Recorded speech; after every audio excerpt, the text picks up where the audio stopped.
What is up, my dudes? We are live with another episode of Modern Magic Mondays. So we've got 4 rounds of coverage in the sense that we've got our top 8. So we're going to be seeing one match from the quarterfinals, both semifinals, and the finals tonight. So it should be a pretty exciting set of games tonight. We're going to do a quick rundown of our top 8 for those that might have missed the players that have made it in. We'll kind of do a breakdown, if you will, let you all know who all these players are, give a slight little rundown about them and what decks that they're playing. The deck lists themselves will be posted up later this week for everybody that would like to review the list that they've seen. If you're watching these VODs on YouTube, the links to those, of course, will be in the description there. So let's do a quick rundown.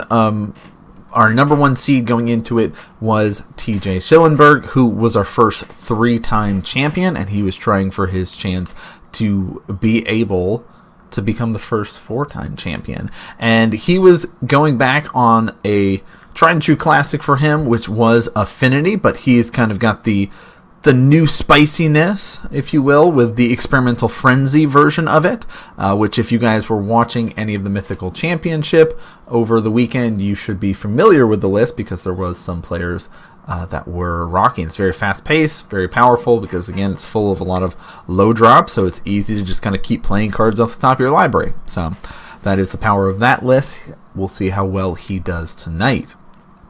Coming in at second place for it, our second seed was Mr. Lyle there, who is a double invitational winner. So he was able to secure second seed going into it, and he is going to be rocking out a creature-based deck as well. But he is going to be rocking the blue-white spirits, not opting for Bant, not opting for Esper, just the straight-up blue-white consistency. Basically, you get access to some of the taxes package, if you will, by running Thalias and things like that, by just kind of sticking to the double color there. So we'll see how well these kind of creature strategies work for our first 2 seeds. Then we do have our third seed coming into it, who is Lucas, who has taken some time off from playing, and this was his first season of our Modern Magic Mondays. So doing quite well after taking some time off to be able to make it into the top 8 invitational for the event. And he is one of our players that is rocking Tron. So he is on the mono green Tron version, which is kind of the tried and true version of Tron as it is now. There are some variants that run around, but really if you want the most consistent, powerful version, mono green seems to be the way to go. So that is our third seed there. Fourth seed coming in is another new face to the top 8, which is Leighton, and he is coming in after attempting to and coming close many seasons. He's barely missed out, but this is this first chance to make it into the top 8. And he is one of those players that has also fallen back on his kind of go-to tried and true classic of an Eldrazi style of deck. And this is the Tron Eldrazi, not Tron Eldrazi, just the Eldrazi, I guess, version. Kind of like the old school version with the mimics and stuff. I think I wrote it as Tron Eldrazi when we see him on camera, but we'll go through it and talk about it and adjust it accordingly. But he's kind of going another creature-based strategy, so we're seeing a lot of creature-based strategies coming out here. At least 3 or 4 now of our players, if you will. Wait, 3. Math is hard. 3 out of the 4 are running heavy creature-based strategies. Fifth seed coming into it there was Mr. Matt, and that's Matt Harchman, who is, again, just saying, you know what deck I'm enjoy playing and I'm good with, it's going to be a rock-based deck, and we're going to just go straight up Golgari Rock, green-black Value Town, and we're going to make something happen with this and see how well we can kind of work the field, essentially, and kind of say, hey, if you're going for a creature strategy, I have a lot of removal here. I can kind of grind with the best of us and just kind of get there in the end. So we're going to have to see how well this deck does in the face of some of these other lists that are running around, the non-creature strategies. And now Matt is one of our players that has made it into the top 8 multiple seasons. He's looking for his chance to be able to take a victory here. He is in the top 8 for his 4th season in a row now.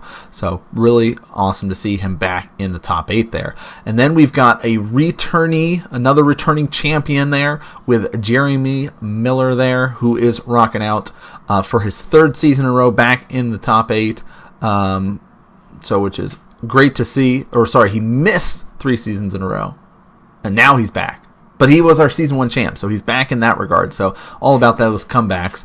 And he is another one of our players that is rocking the mono green Tron. So sticking with the kind of, hey, I like playing land strategies. I don't feel like Amulet Titan will work as well in this top 8 meta. I think I'm going to try going for kind of the Tron style and see how that works out there. So we're going to see how that works out for him.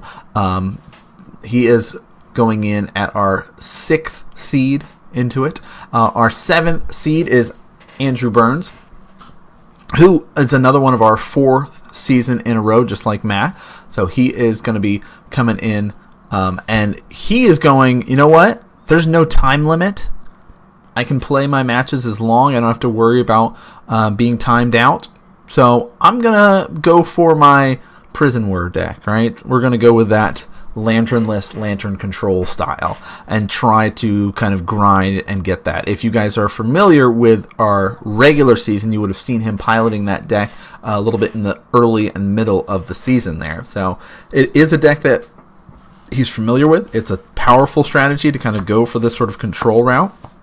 So it should be exciting to see how well that works out for him going into this top 8. And then the 8th final seed that we have for 2 seasons in a row, we do have Justin jumping in here and securing his top 8 as well. And he is also on a control strategy, but this time around he is opting for the Esper control, something that some players have been testing out, adjusting some numbers with, tweaking things up, and trying to find the most optimal version of the Esper control. So he is going to be one of our 2 control style players that are going to be rocking that. We've got a nice mix with 2 control essentially with our kind of lanternless lantern control. We've got our Esper control. We've got 2 Tron players. We've got 3 of our creature based strategies, Affinity, Eldrazi, Spirits, and then we've got the kind of grindy mid-rangey style of a black-green rock style deck. So a nice mix of decks tonight. Again, we will be talking about what cards are in people's lists, what sideboard strategies they might have as we kind of go through things there. So let's hop over again. We've got 4 rounds, so let's just kind of jump right into it, get round 1 started up for you. We were able to, just like we normally do, is highlight different players that are on camera when we go for our top 8, and we tried to go for newer faces when we get into our quarterfinals there, the round of 8. And so we decided to set it up where we had a new face versus a returning champion. So that means that this very first round, guys, we have Lyle battling out versus Leighton. So let's hop over and take a look. So I'm going to adjust this. It is not Eldrazi Tron. It's just Eldrazi.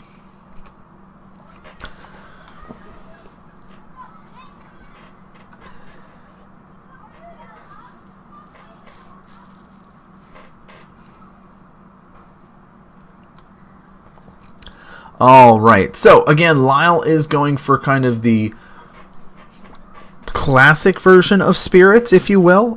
This kind of blue-white, does not splash green, it's not splashed in black, just saying, hey, I'd rather have some kind of taxing package in my list to help it out. All right, so we're going to have to see how that kind of helps him in this sort of payoff period. Against a creature-based strategy. So, and look at this already. Eldrazi Temple, I'm going to remove the Simian Spirit Guide, and then we're already going to get some Eldrazi's hitting the board here. So, a nice way to kind of start things out with a Matter Reshaper hitting the board, if you will. Now, again, if there's cards that we're going to be talking about that you're not familiar with, feel free to type them in chat, and that'll help pull up the stats and information on each specific card there. Now, again, it is a best of 3 for these matches, so please be aware. It's not going to be best of 5s or anything crazy like that.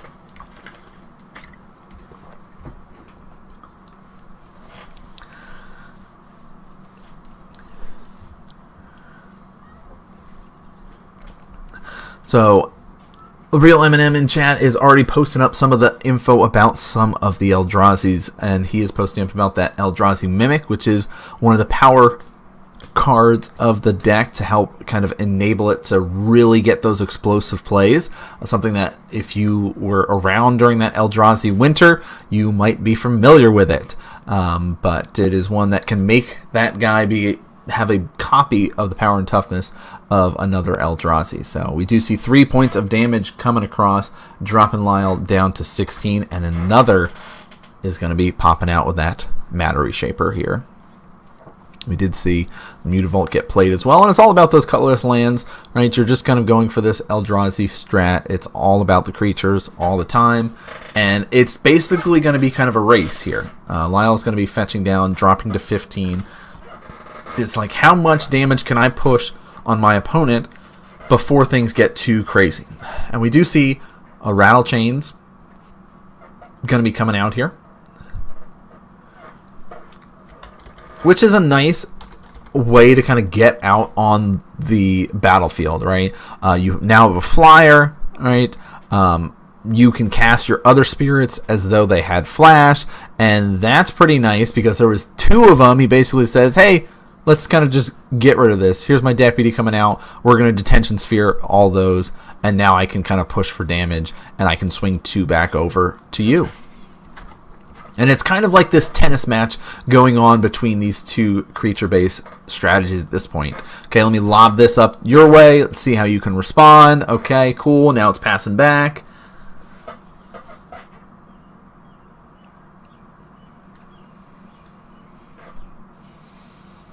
So Leighton double-checking that guy and saying, okay, what can I do to kill that thing? Gemstone Cavern here. And let's dismember. I will lose 4 life just to get my friends back.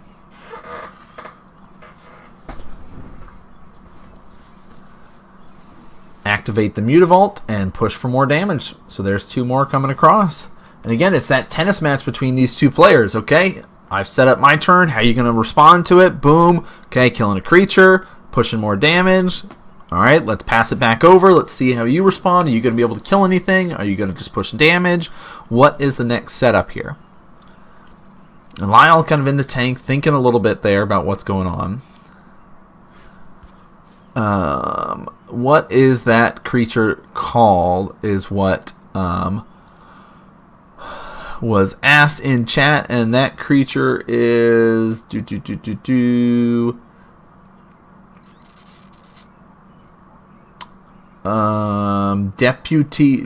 of detention. Detention sphere on a creature.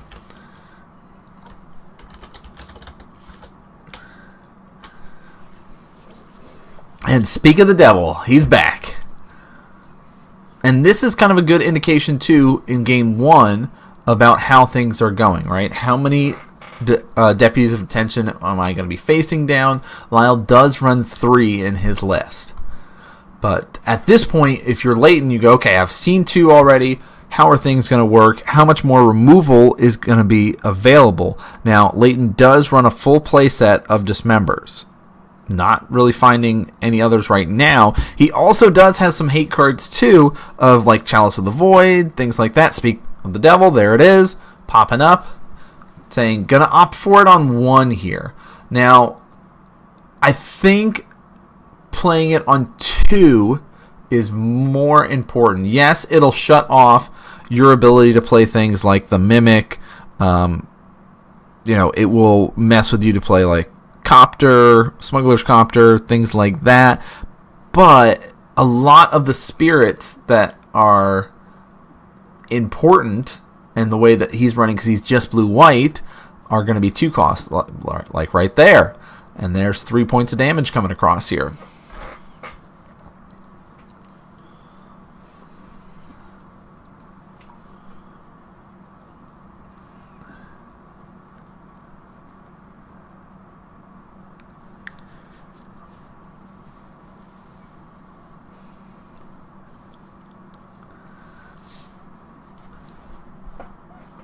Alright, so now it's back on over. We get to see Thought-Knot Seer coming out. We'll see if Lyle has a response. Again, he can cast his things with Flash. And, there is a path there. So that's his way to kind of help kind of shut that down. Says, let's get rid of one of your creatures at least. And now I have just something to be annoying and kind of get in the way of your lovely Deputy of Detention. Selfless Spirit's going to be coming in here. He's got a way to be able to help protect all the creatures, but we're going to just fly in the air here. Here's 6 points of damage, 7 points of damage coming across here. Layton's going to drop down to 2.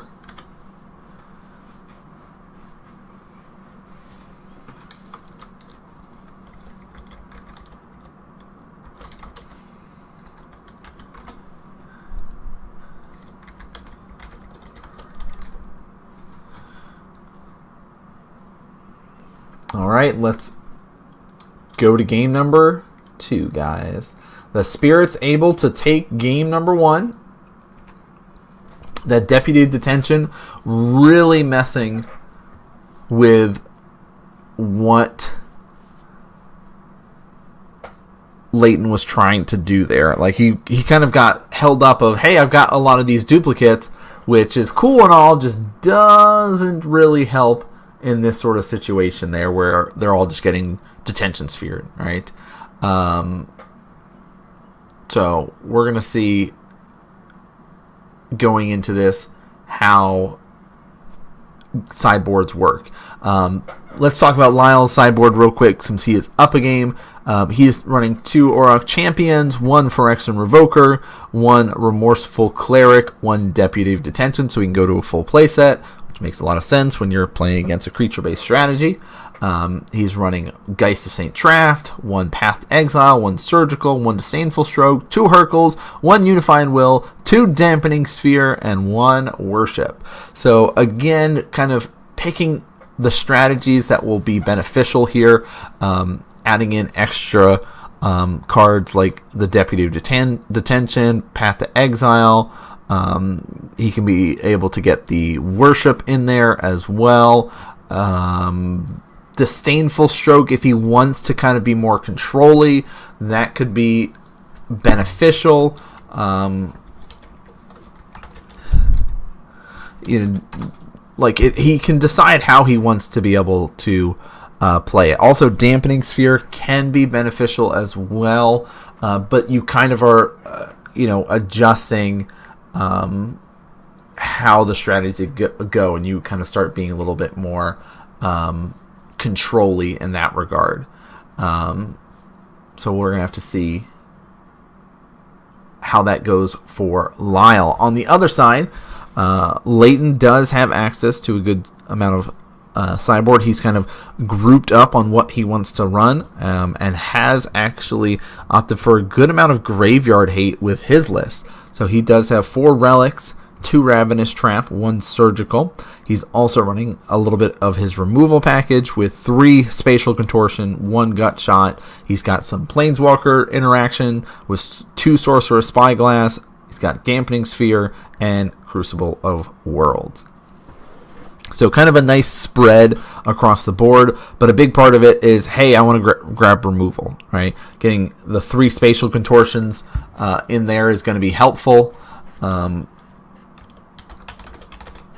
So he can kind of be like, hey, I can kill off a lot of creatures with this. +3, -3 is really, really nice. On those off chances, oh, hey, you might pump one of your guys too. It's rare that that's going to happen. But it definitely is a possibility, and the crazy chance that Lyle has an empty board and he's tapped out. maybe he can opt to add a surgical if he's feeling like he's got too many dead cards in his list and try to just like strip away a section of what Lyle's got. I do think that part of it is I do think that part of it is, how well he uses Chalice and stuff like that. But Eminem is saying, wait, I didn't hear any way to deal with Worship in there. Does he just lose to Worship plus numbers of your removal spells? Like, that's kind of what happens, actually. If Worship is able to hit onto the battlefield there and Lyle's able to just kind of keep his creatures and keep the pressure going, Leighton doesn't really have a way to answer that. So he's gotta hope that he can kind of mitigate the amount of creatures and have a good Chalice hand. All right, Chalice on 1, Chalice on 2 kind of thing, and really shut things down the best he can, right, to kind of stem the tide of spirits flooding the battlefield.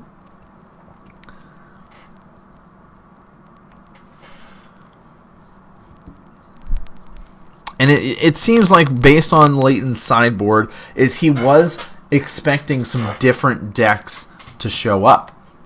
All right, having like 6 or 7 specific graveyard hate cards seems more like he's geared for a potential bigger tournament than what he is ready for here. But we get to see a pretty cool start. He says, hey, I happen to have this serum powder in my hand. Hope that's cool.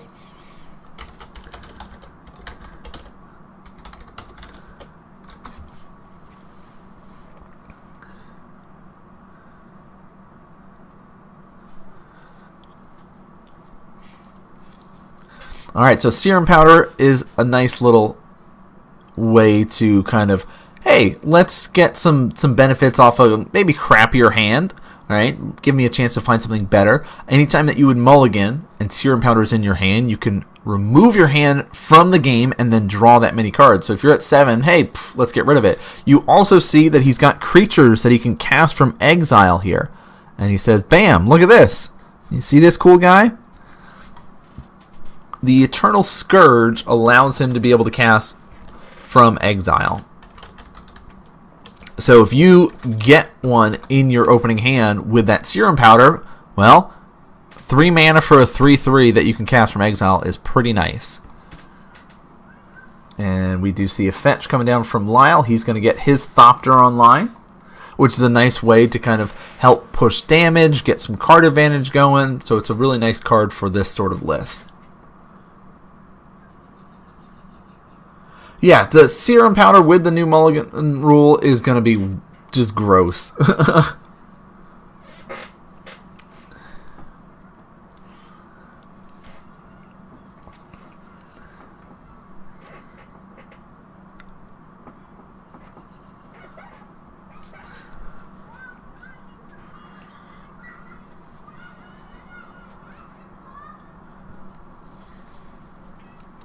Alright, so here we go, pushing 3 damage. And this is a lot of how game 1 went, right? Leighton's got threats out, he's pushing, and then Lyle just sort of responds and pushes back, and then eventually Lyle was able to get a lot more evasion and just kind of flew over top of what Leighton was going with.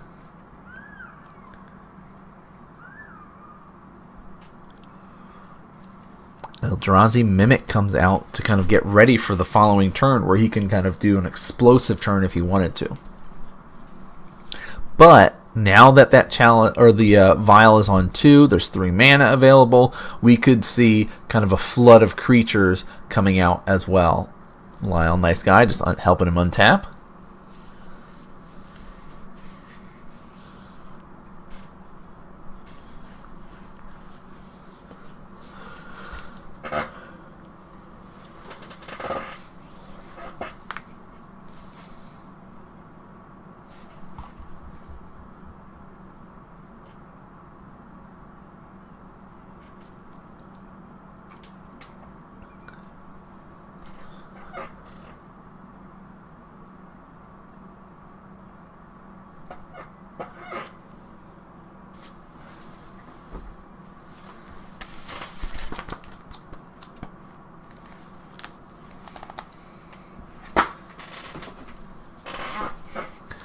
Alright, there's the path coming out here. Guy's going to be sent away and allow Leighton to be able to find that basic waste he's running.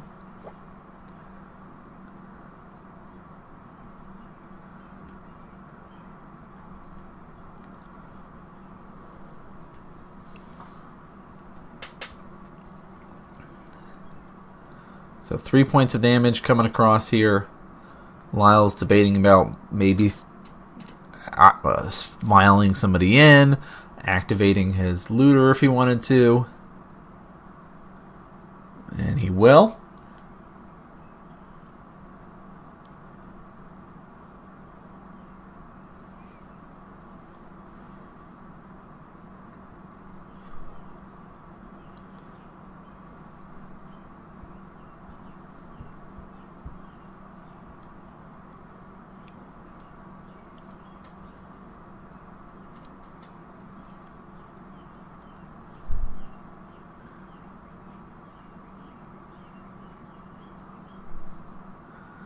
So Leighton just kind of double checking and going, oh, okay, this is going to be troublesome to deal with.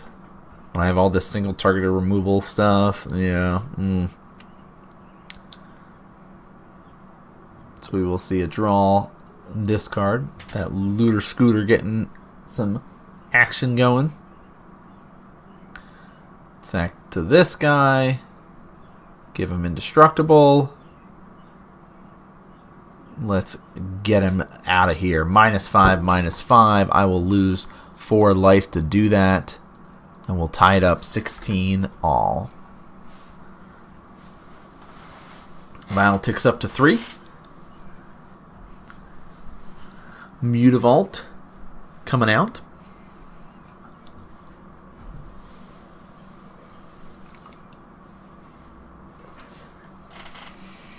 Another Aether Vial. Not really what you want to see, but that's okay.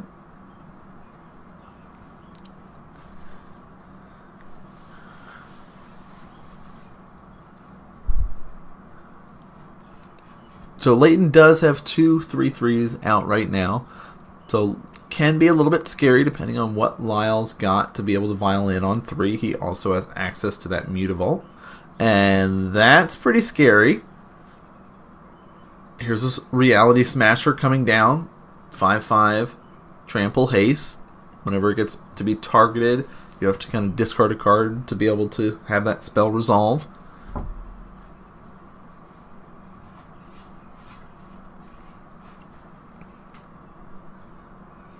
$11 points of damage coming across.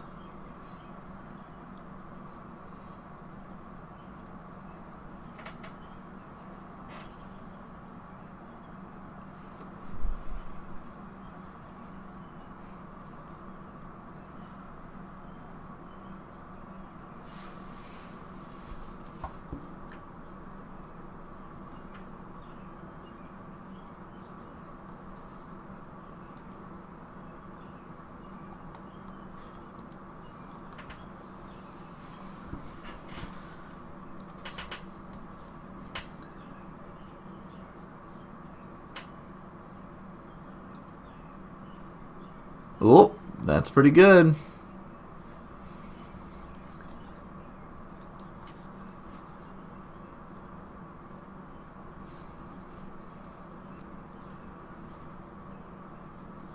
Deputy of Detention coming back.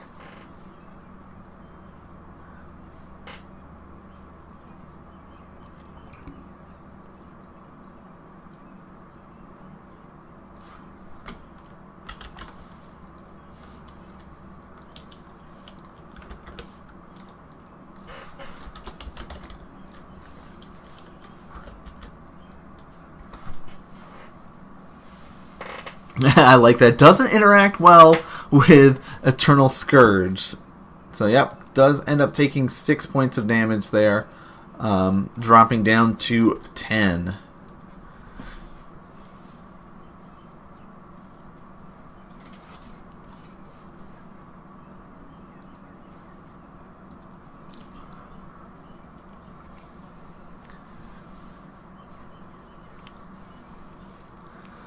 Okay, a nice way to kind of, hey, if you have any non-creature spells, this is going to be a little bit annoying. Thalia's there. Let's push for damage. Here's 3 points of damage coming across. And you can't just sit there being defensive, right? You have to start pushing some damage.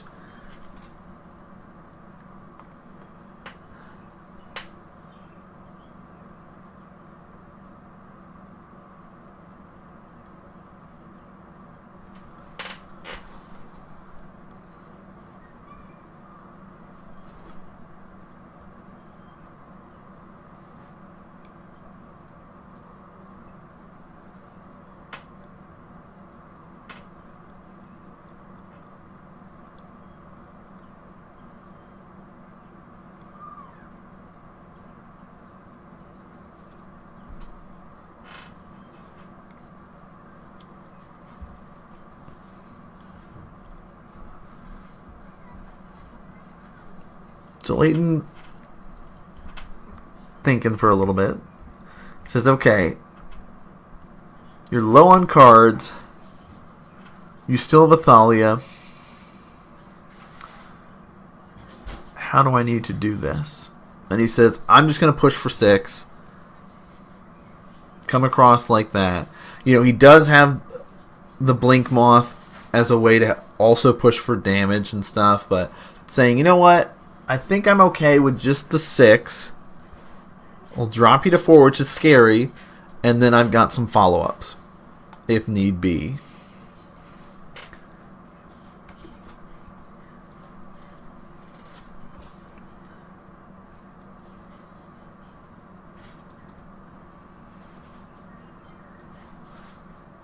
Well, he's obviously not casting Smasher. He actually has another one.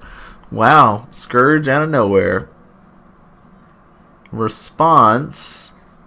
It looks like he says, I'm going to get this vial. And Leighton might be responding to the vial.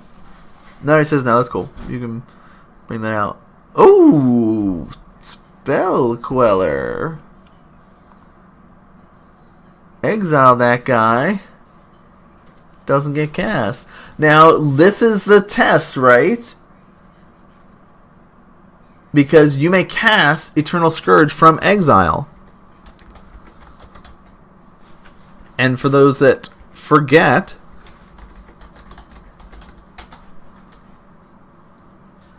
when Spell Queller enters the battlefield, exile target spell with converted mana cost 4 or less. And yeah, so Lyle in chat is saying not the best interaction, but it could force Leighton to take a turn off from casting something else to spend 3 mana to recast his Scourge. And the question is, does Leighton realize that he can be able to cast it off of cards like Spell Queller, off of cards like Deputy of Detention? I'm not sure. Leighton has not been running this list in a while. This is something that he's played in previous seasons and the deck that he's very familiar with, but is he as familiar with it with these new weirder cards like Deputy of Detention and things like that? That's the real question. We'll have to wait and see how he responds and what his next follow-up here is.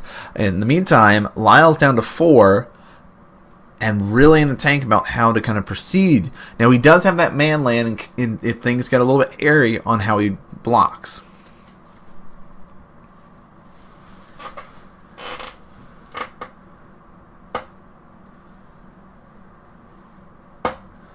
Ooh, another man land.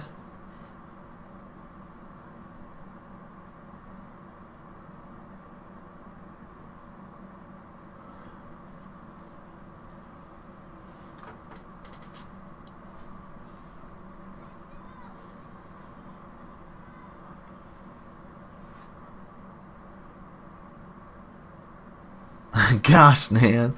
It's 2019. Person land. You're right. I guess Mutavault could just be a person land and not just a man land.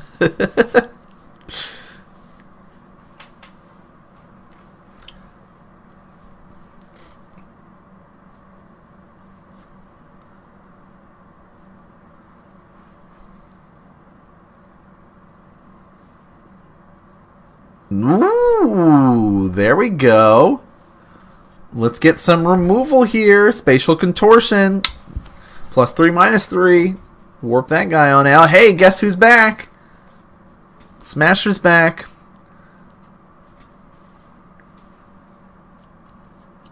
$11 points of damage again.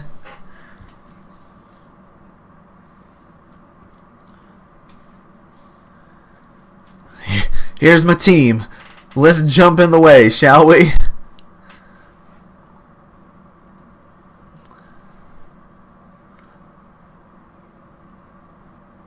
Block here. Block here. Block here.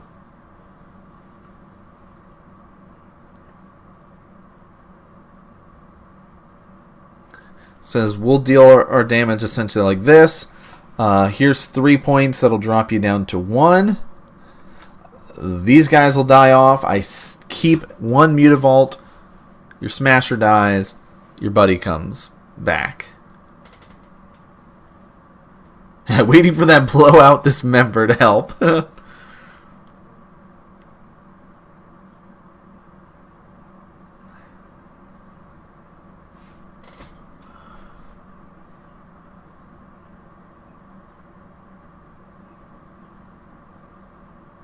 Scooter. Wait a minute. Isn't Smasher dead? Not that it matters. Smasher should have been dead, yes. 2, 4, 5, enough to kill it. Not really relevant that it stayed there because Lyle's not able to draw a miracle Terminus off the top or anything.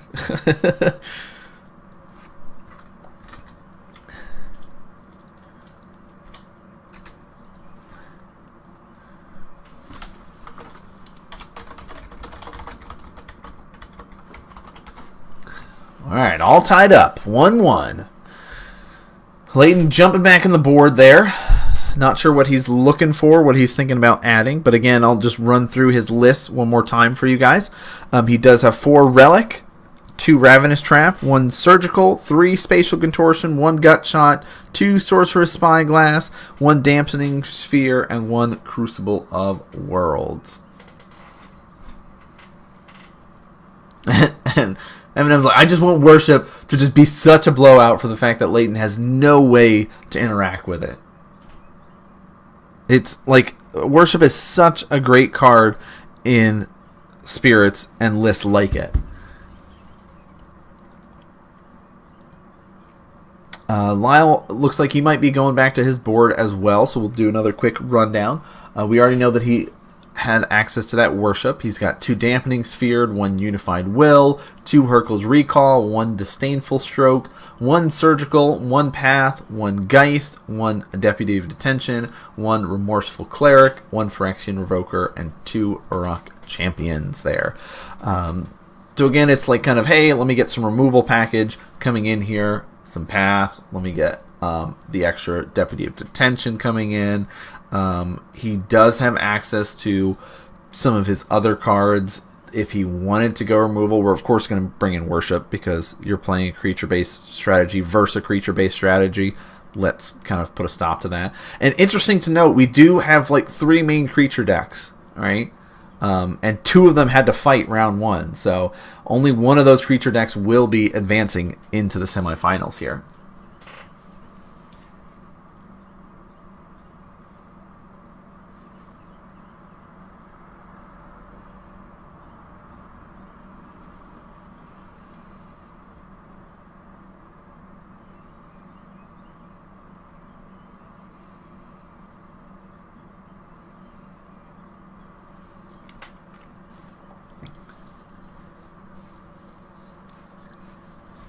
All right, both players getting things ready. Now, off camera, I will let everybody know what the other matches are while we're waiting to get started. We do have Lucas battling it out against Andrew. So again, that is the mono green Tron battling against the Whir Prison deck or the Lanternless Lantern Control list. We also had Jeremy, who is on Mono Green Tron, fighting against the affinity lists, and that is the version with Experimental Frenzy. We also had Matt battling against Justin, which was the Golgari Rock versus Esper Control.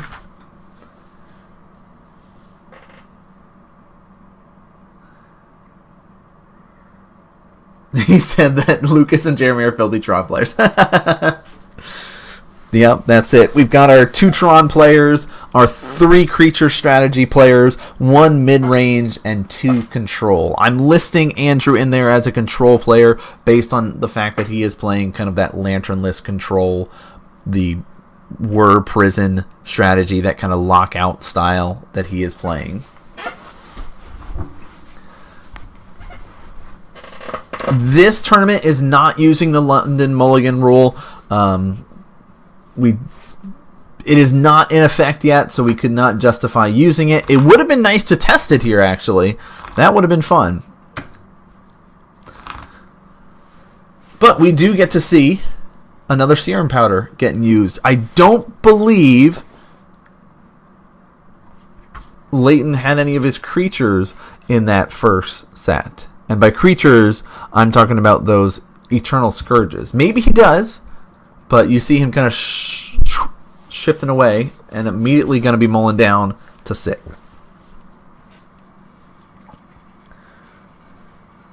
We're Prison. I love that deck. I love that deck too.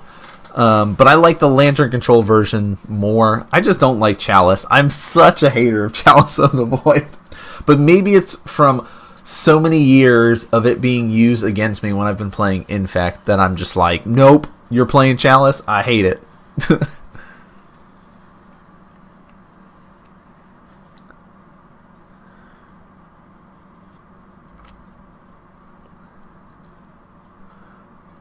Ooh, Kira the Great Glass Spinner is such a good card.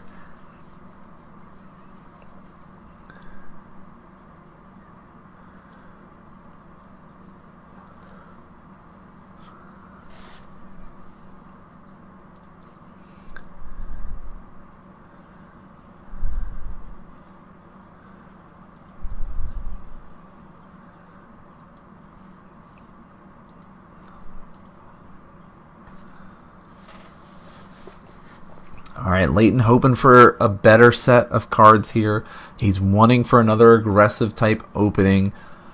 Having some bad luck. I don't know if he's been drawing too many lands or what's been going on, but having access to those serum powders is really nice for this kind of deck.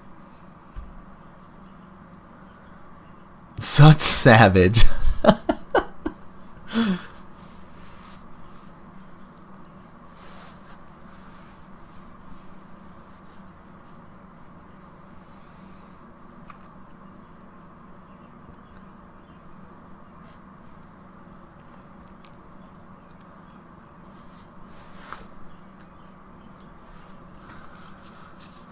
So was anybody able to go and play in the pre-release this weekend? Open anything cool? Get to do anything fun? Another serum powder. Wow, look at this guy. 1, 2, 3. Does he got 6 again, or is he at 5? He might be at 5 with that serum powder. Ooh.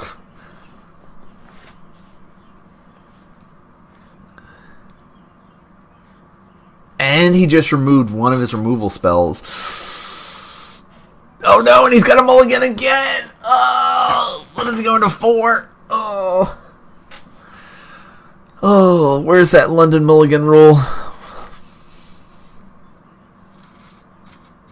You know, I was really nervous about how the London Mulligan rule would work with decks like Tron, with decks like Dredge, or even like crazy combo decks, and you know, things like Goryo's Vengeance, and you know, these sort of decks, how it's going to work even ad nauseum, right, is going to be I feel like a scary one based on how things can mulligan. But you know, in these sort of situations where it's like that feel bad moment where you're just sitting there and, oh well, I guess I'm gonna keep this mediocre hand. Alright. Oh, watch Legacy Reanimator with London Mulligan. Yikes. Leighton gets the award for most mulligans. And hey, okay, I'm feeling pretty good if I'm on the Eldrazi plan and my start is already going, boom, here's a Mimic. Hopefully I can craft this into a manageable enough hand.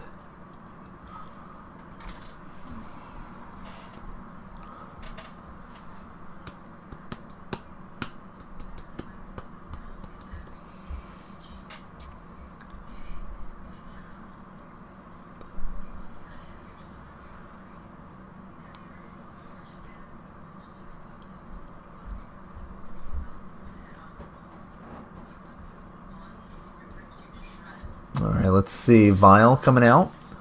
And pass.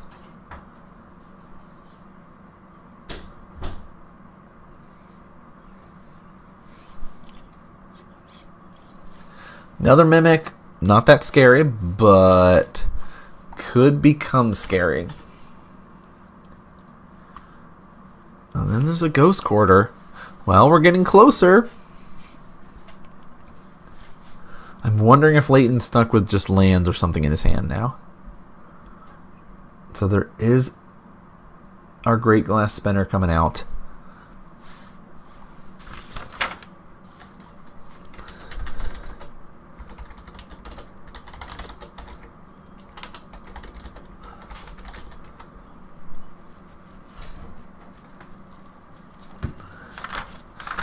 We've got a reader.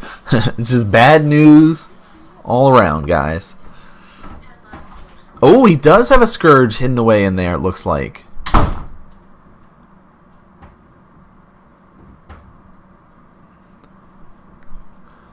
Here's 6 points of damage.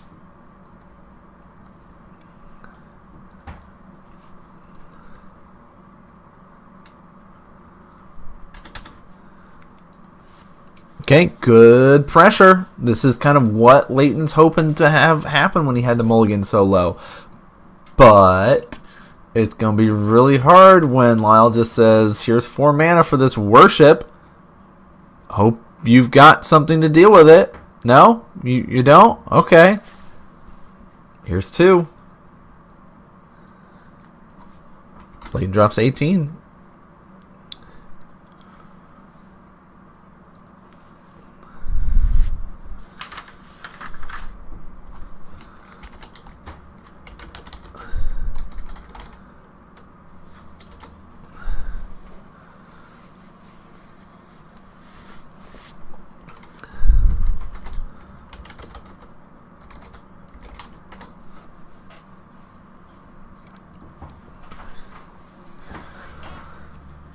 Another Scourge. So he's got 2 Scourges. And he says, hey, I'm going to push you for 9 points of damage.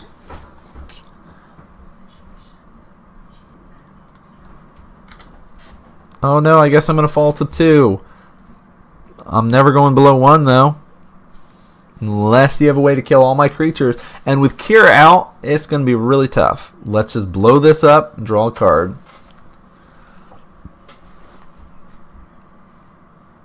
The slow roll scoop. I know I can't win here, but I'm on camera.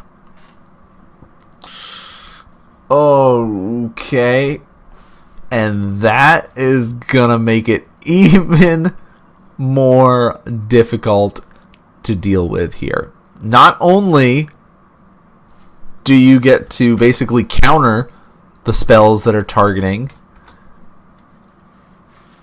with Great Glass Spinner, but now all other spirits that you control get +1 and have hexproof.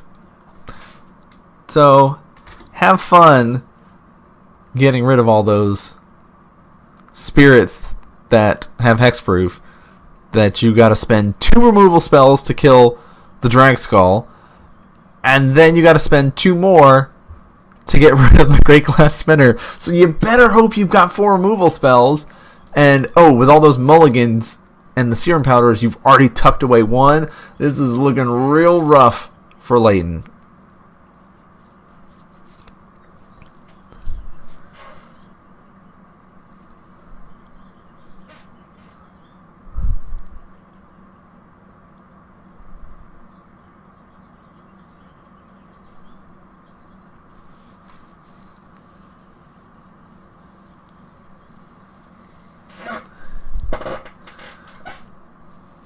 Alright, so here's some damage. Lyle's going to fall down to 1.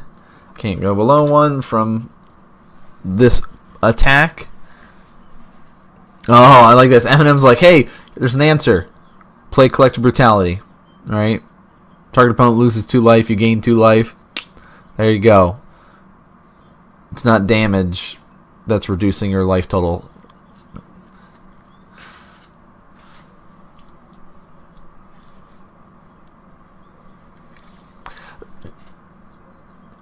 The old list used to run Urborg and used to produce black mana when they had the other Eldrazi land that got banned.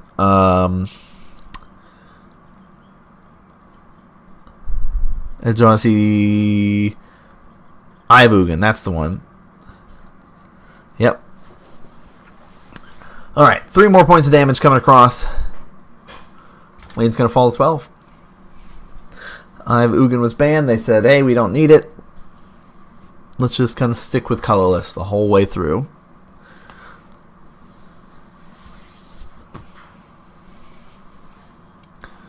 We need a black spirit guide.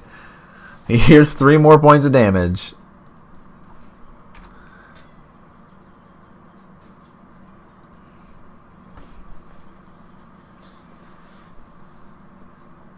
Get some scry action going.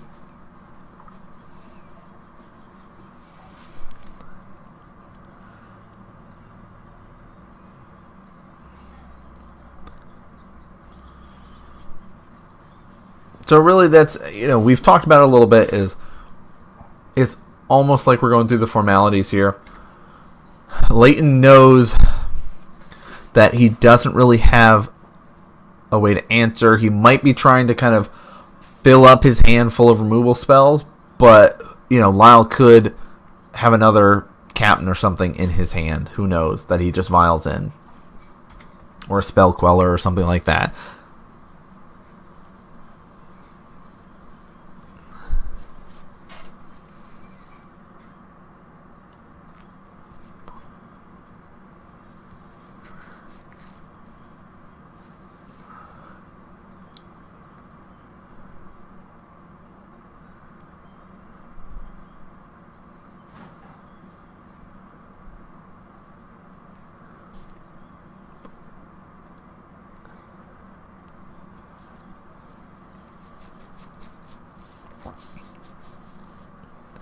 And there's the handshake.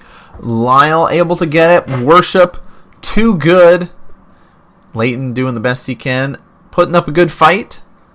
I mean, dropping Lyle to 1, that's pretty good. But that Worship, just too much to deal with. So, round 1, we do get to see Lyle take the victory, 2-1. He will be facing the winner of Matt or Justin.